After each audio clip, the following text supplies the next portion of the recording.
Both actually close friends, so they know each other deck. And with an 11 against a 12, Giuseppe gets to start things off. And what a better way than the Italian renewed deck, we could say, Floowandereeze. We haven't seen it the entire weekend, but here it is still with 2 decks left in top 16 because there's another Floowandereeze player and the Dimension Shifter right off the bat. You want to have that versus Dragon Link, of course.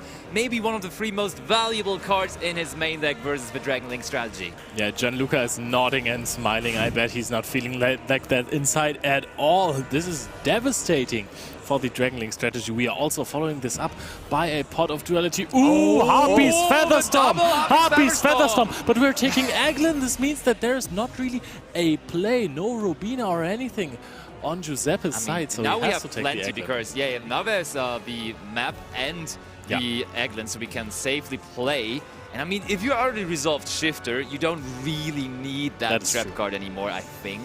Absolutely, and he just needed to pick up a monster. He did, and this will be a lot to deal with. I mean, the Shifter alone is so annoying for Dragon Link to deal with. I don't even know what you can do against it. We saw it. Yeah. I know something because we have looked into the side decks of the players already, and even though this is game 1, we can take it one step ahead. There's Artifact Lancea in Gianluca's deck. Okay, interesting one. Although, not maybe not too useful during your own turn, but it's definitely a way to also stop the Floowandereeze because they need to be banished in order to recover. But this is stuff we have seen plenty of time in the past, and so still in game number 1, of course, we have searched ourselves the Empen, the boss monster of the Floowandereeze archetype. It's crazy that we haven't featured this yet the entire weekend because there were so many Flu players. As I said, still 2 of them left here in competition. That is actually equaling the number of Telements players. So we had Telements versus Floowandereeze in last year's final of YCS Dortmund, and it's still possible to happen again at this point. I want to see that, honestly. That would be so insane. Yeah. Absolutely.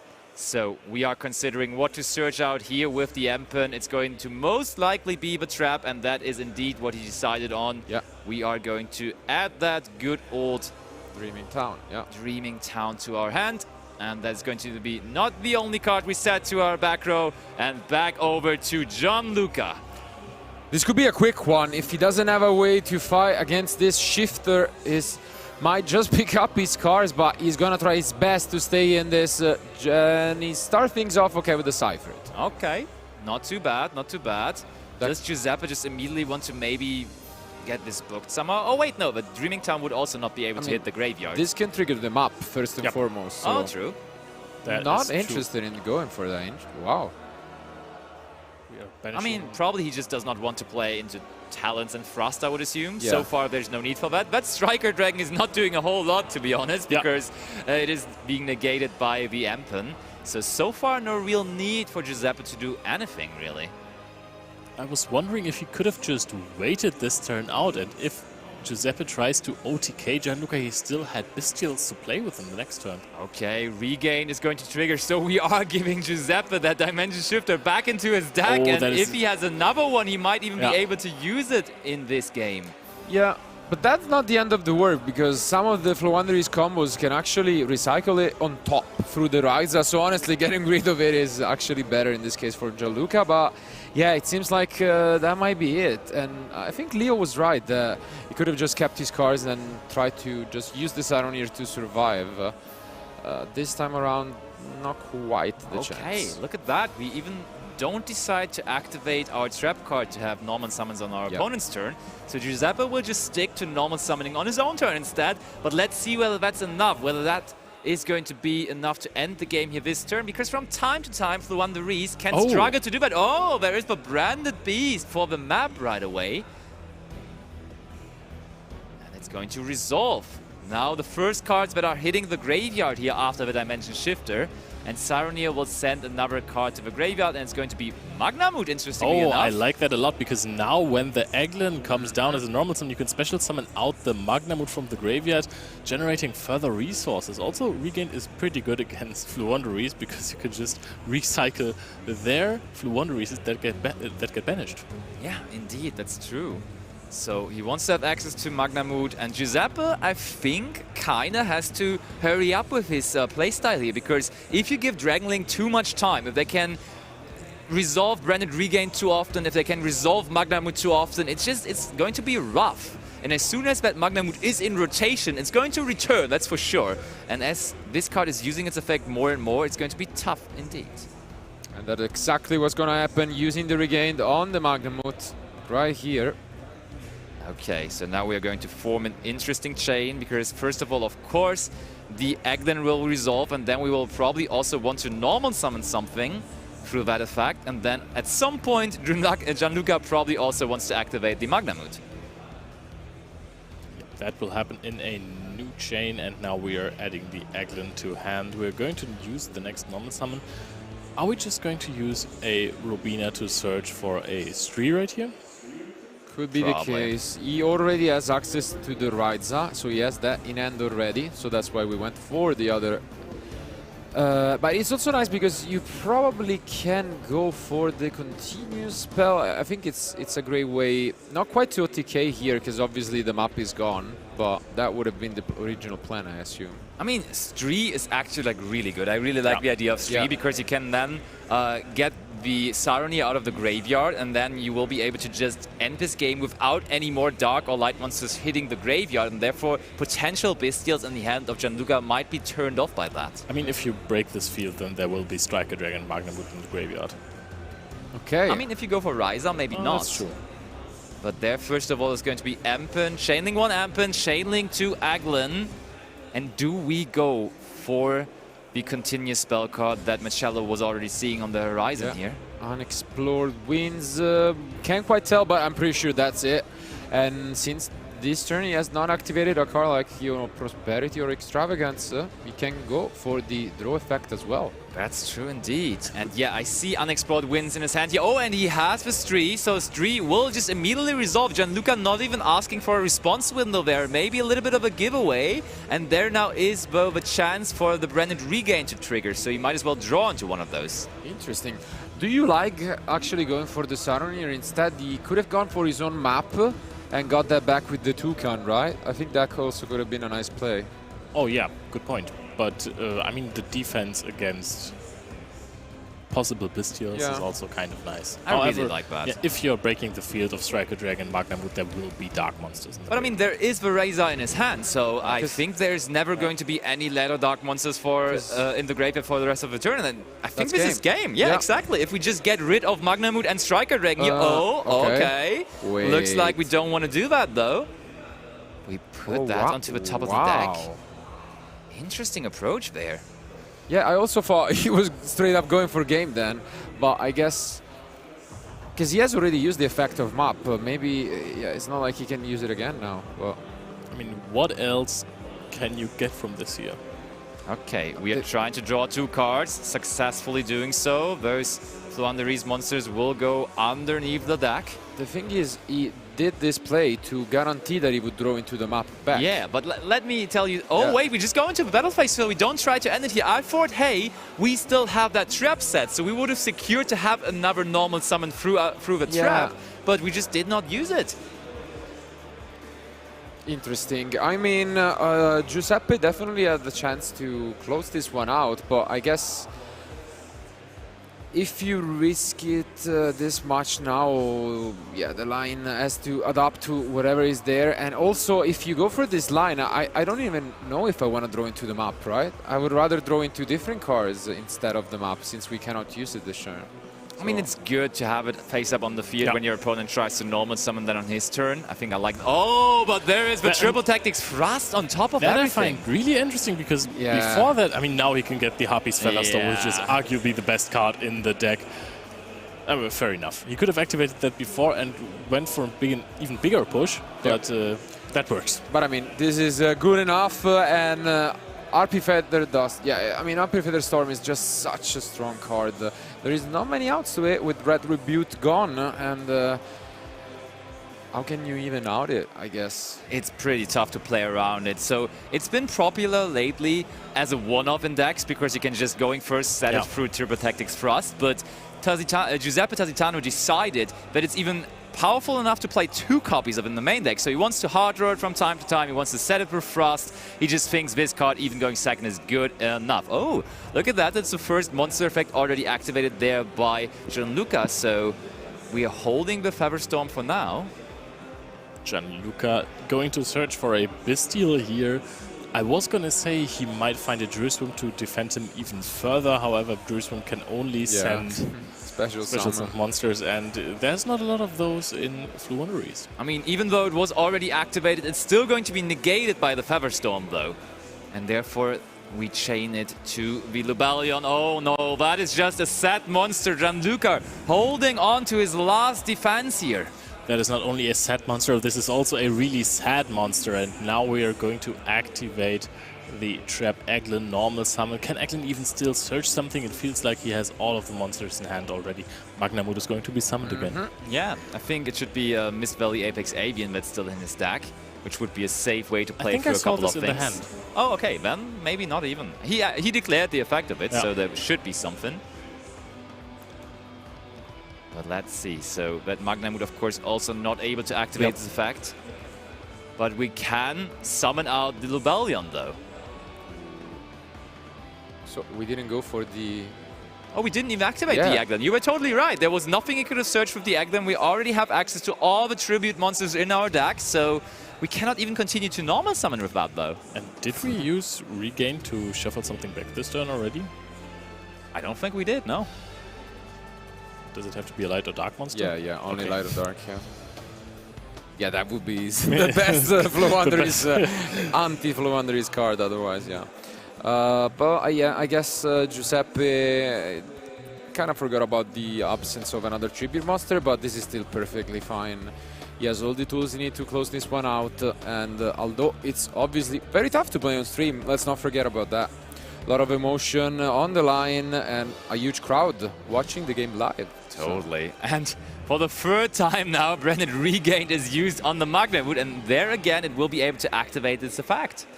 And Gianluca still hanging in here. And he also does not want to concede, which is actually something you really have to consider versus Floowandereeze, because if you get into time trouble versus the deck that can just get itself 500 life points in the opening turn of a potential 3rd game, then you might be in a pretty bad position. So interesting to see that Gianluca just holding on to this game here. He still sees a chance probably of winning it. Yeah, and here he forgot to resolve, the Robina first. So he should first add and then normal summon the Apex. Okay, we're trying to put that Lubellion face down. All right, all right. Which is arguably better for the Lubellion because it has 3000 defense and now you cannot out it anymore. However, we still have a normal summon left, the standard normal summon, and we're going for a street line now, which is going to be strong. And now we are getting rid of the Bestial Magnamut. However, I can promise you, if it wasn't used already and we have just missed that, this is going to go back into the deck again. Okay, so Toucan. And Gianluca stays so incredibly calm, right? Like, whenever Giuseppe is just thinking about something for very long, then after a long time activating the chain links, Gianluca immediately says, yep, regain. He always knows when it's his turn to activate the effects. Very accomplished player. I saw Gianluca really being successful the last couple of weeks as well at regionals and OTS championships, already grinding himself some World Championship qualifier points. So he's definitely on the radar. And now with this event, he probably will be committing to the grind even more after he's already in top 16 of the event here. Yep, that is going to be a lot of points, and this is certainly a player who can do it. For sure, absolutely. And again, an interesting line, but still spinning back the rides, okay. Wow. Giuseppe just does not want to end it here, right? He just wants to play a little longer with his friend and teammate. Oh! Ooh, Gianluca. Oh no! The Ash. He ashed the wins because he didn't want to get Harpy's Feather Stormed again. But the Pot of Duality follow-up is going to eventually get it to the hand of Giuseppe again, and he's just sitting there with 7 cards in his hand. It's a lot, that's for sure. So we are once again entering the battle phase, and now Giuseppe realizes that this monster has 3000 defense. I mean, sure, we can still activate the effect of Empen and just make the Empen a little bigger, but still, that wasn't necessary, honestly. No. And as you mentioned, he could have just kept his Ryza and other monsters around, but he wants to give his friend another draw. Yeah, for sure. Why not? 2 more cards to the back row. We know one of them is going to be the second copy of Harpiest Featherstorm. So is Gianluca even going to be able to do a whole lot here on his next turn? It doesn't look like it, honestly. Is he going to draw into the main deck evenly matched that can get him out of this situation? It won't, even because there is the Mist Valley Epic's Avian. Did we resolve the Magnamut, by the way? No. But we did activate it, right? Yeah. Yeah. I'm pretty sure we did, but we already drew for turn here for Gianluca, so maybe we should double check that, because I am pretty sure that he did activate it there. And I mean, it's not there anymore visible because it was shuffled back with the regain, so it's easy to forget, but I'm just pretty certain that he did activate it. There now, he continues with the Saronir. And Featherstorm is going to be chained. Which is, I mean, fair. You want to stop the turn of your opponent as well again. Double Empen, Mist Valley Epic's Avian, double Featherstorm now. So 2 times in a row, basically. Okay, so we are thinking this through now. I think they are now discussing the situation. Catching up on the Magnamut miss, but I think they're both agreeing that the situation right now is correct. Okay, so maybe it was negated, maybe he didn't even activate it. Fair enough. Okay, so another set monster by Gianluca, and this time we use the Dreaming Town to normal summon out the Robina. 3 as well. Add back this 3, so we are slowly draining Gianluca out of resources. And I think at this point, concede. This is, it really looks like it's over. What does Gianluca have up his sleeve that he can still think that he can pull this around? Yeah, he still is so calm, right? He doesn't even think about the time that is going down. He knows Dragon Link is the deck that he has been playing for the last couple of weeks and months. He's completely trustful in his cards, and he doesn't want to give up just yet. yeah, and once again he does this Featherstorm lock. And we are once again adding the Razor back to our hand instead of just going for a game here, setting up game. Now we have 3 incredibly big monsters. 1 set card, which might as well again be the Branded Regained. I do not know which other cards it could be. I think the Regained, was it given back to hand? I mean, in that case, it would make sense. Okay, we're tributing the back row with our continuous spell. And it would have been Book of Eclipse, which would have been nice, actually, if it would have been used in the battle phase.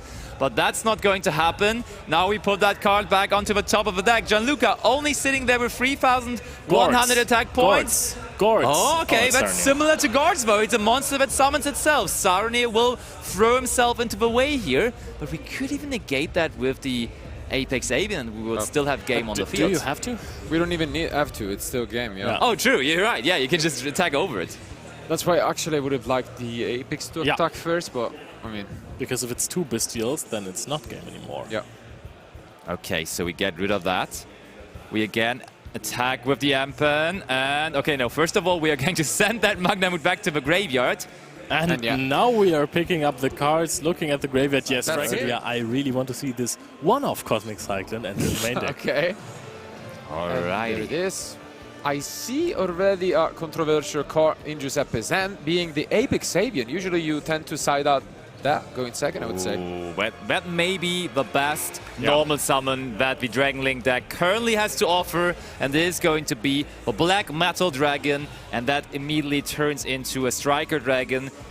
Getting Gianluca 2 searches at once. It's going to be Boot Sector Launch and also the almighty Red Eyes Darkness Metal Dragon. Does he play the big Red Eyes package? I don't think so, no. I only see the Red Eyes Darkness Metal Dragon That here. is really unfortunate because I love seeing a driver being sent to the graveyard from the deck with Meteorite Dragon. Yeah, that's a cool tool for sure. But where are we going next? We already have access to like a small combo here. So there is the Red Eyes Darkness Metal Dragon. Dragon Ravine was hard drawn, so we are not going to get into our Romulus here anymore.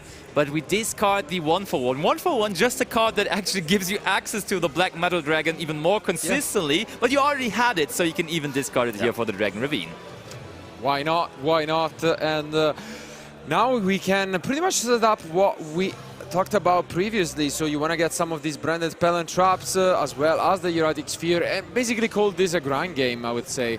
But against Floowandereeze, does that work? Does that get you there? I'm not sure. We will see. Branded Beast here, the card of his choice to activate over the Branded Regained, linking off both of the Black Metal Dragon and the Red Ice Darkness Metal Dragon into, oh no, it was Volubalion instead, into the Seals, and that's all it is. We are just going Seals, Branded Beast pass, but there is the beautiful, beloved by Leonhard Koenig, Artifact Lancea. You saw it even before the game started, and here it is in game number 2 of top 16. Oh, I love this card so much. It was absolutely fun to play against when I was playing Orchestra. Oh, and we are, of course, chaining to the activation of Artifact Lancea to at least get the surge off here with our quick spell, the Floowandereeze and the Advent of Adventure. Still, though, like, Artifact Lancea just makes all of your Floowandereeze monsters go to the graveyard instead of being banished, and that just hurts your resource game so much. Also, I think I see there's a duality in his hand, and I saw the field spell too, and the field spell is just not going to be too great either. It was 5 spells in the Apex, so definitely an interesting end, and he's now gonna be forced to fetch for some answers. What is it going to be? Duality, first of all. Okay, that can still resolve. Stree, Ampen. That's okay. Almost just Engine. The Ash Blossom is really strong, though. If you have Engine, and we know that he has Rubina, against this field, it's really, really strong. The Heretic Seal does not hurt you too much, but there is Branded Beast, so you can Ash the Seal effect in the graveyard, so that your opponent cannot get to the Magna Mood, gain further resources, and get the pop from the Branded Beast. I really like the Ash here, The Ash looks amazing, honestly, because Gianluca had a very, very minimalistic turn. He didn't do a whole lot, so I think he doesn't have a lot of access to Engine, even. Have you seen the other card in his hand? Lightning Storm? Ooh. Really? So we can take care of the monster and the back row. That's really nice.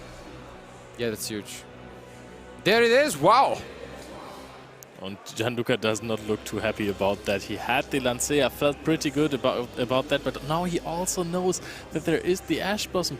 What are you going to do here? What is your win condition if you're Gianluca? Okay, we are chaining, trying to bounce the Rubina to hand. Usually we get banished, but with the Lancea it's still gonna go back to hand for this one unique scenario, we'd say.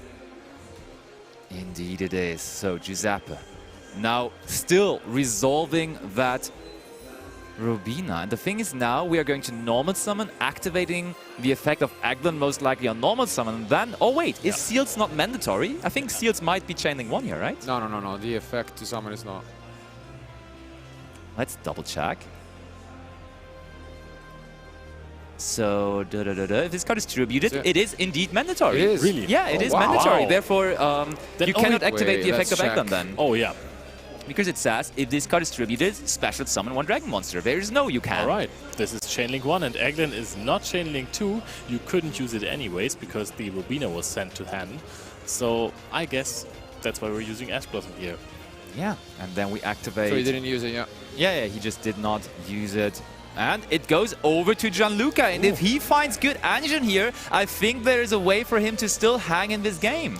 There is a Rubina in hand against a map, so that basically means that if you normal summon something as Gianluca, you are in a bit of trouble, because then you're still going to see either an Aglin or maybe a Razor on your own turn. Oh, he just passed back! Oh, no! Wow. Gianluca just not summoning dragons, and Giuseppe about to let some more birds fly. He reveals the Rubina for the map. That is not what you're supposed to do in Dragons. Very unfortunate. He seemed like he was the one preparing for the matchup, but in the end, this Lightning Storm really caught him. Yeah, impermanence is okay, but not enough to stop this. Yeah, because we can still resolve the Aglin, and Aglin will lead us to Ampen, and that's very promising here in this very simple game state that we find ourselves in right now. Double checking on the graveyard. Yes, there is a Lubellion as a resource, but we'll have to get a big dragon onto the field first of all for that to matter. So, what's next? I think the cards in hand for Gianluca are the one boot sector launch, which we searched with the Striker Dragon, and then another unknown card. It looked like Ash though, you're right. So that might be really difficult now for Gianluca, because he has to get the rocket cards into the graveyard or just find something completely different. I think Collapse Serpent or Wyver Buster could be really strong right here. And there he is, the Empen, the big old boss monster of the Floowandereeze. Yep, that is going to resolve. We are chain blocking Ash here by using Chainlink 1 amp and Chainlink to our little bird in the banish pile. Grabbing ourselves another card, and there's still Prosperity in the hand of Giuseppe, which is pretty strong, because we might as well get ourselves another Ash Blossom or something. Wants to push some damage first, it seems, and then activate it. This way it maximizes his damage, but definitely a commanding position at the moment. Wow. So this is already 3,500 damage on the field. I just want to mention that here. But Giuseppe showed in the previous game that he's not the guy to OTK. Yeah, absolutely not. He's taking the safe approach, and I mean, so far it's totally working out. He won game 1. He is now also in a very good position here in game number 2. So I would assume that he can just continue doing what he is doing the entire day, the entire weekend, and maybe he's on his way to be our YCS Dortmund champion here. Wow, okay. We're going to give up our Empen here for the Razor, interestingly enough. And we can only tribute one monster for Razor. I think if it is a tribute monster, right? But it has to be like wind or water, I think. We're bouncing all of it. Look, Giuseppe just does not want to attack. He just bounced all of his cards back to the hand or back to the deck. He just loves to do that. I have a really good deck for Giuseppe. It's called Runic. And you would never have to enter a battle phase again. Oh, look at that. I think Ash Blossom just shuts down so many cards that Gianluca could pick up here. And therefore, we are picking exactly that card to prevent further damage that Gianluca even has in mind. Wow. Did we even attack? No. No. Interestingly enough, we just don't want to deal damage here, I guess. And there is another pass. Gianluca can just happily pass again because he knows Giuseppe is not going to attack him at all. Yeah, he's no fear. Yeah. He just wants to pass it back over. And now in the main phase of Gianluca still, we are going to normal summon out the Robina through the effect of our trap once more. And we're double checking on our banished cards. Chaining 1 Robina, chaining 2 Aglin, the classic. I think we can now add a Toucan that can also... Okay, we're going for 3. Of course, also taking resources from our opponent. I was just thinking you could also go for an Apex Avian at back. Yeah, that's true, but I'm not even sure whether we even still have the good old Toucan in our hand already. And also, can Toucan even add back Apex? I think it's just Floowandereeze, right? Yeah, exactly. Makes sense, because you can also add back the spell cards. It's pretty much a Floowandereeze card. Yeah, we can agree with exactly. that. It's adopted. It's totally adopted for sure. Oh, and there's the handshake. Gianluca knows this is